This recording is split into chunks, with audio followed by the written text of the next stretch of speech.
A particle is acted upon by two forces as shown. We want to find the resultant force acting on the particle.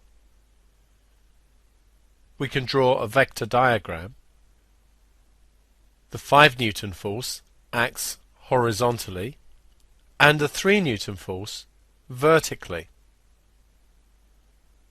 So we have the 5 Newton force and the 3 Newton force, and the diagram is drawn so that the tail of the 3 Newton force meets the tip of the 5 Newton force.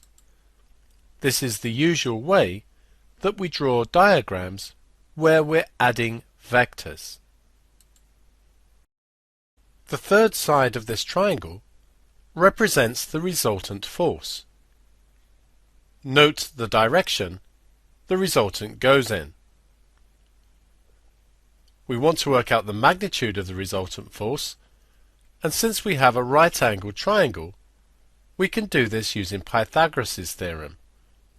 The magnitude of the resultant is the square root of 5 squared plus 3 squared, which is the square root of 25 plus 9, which is 34. We could calculate this and give the answer as 5.83 newtons, correct to 3 significant figures.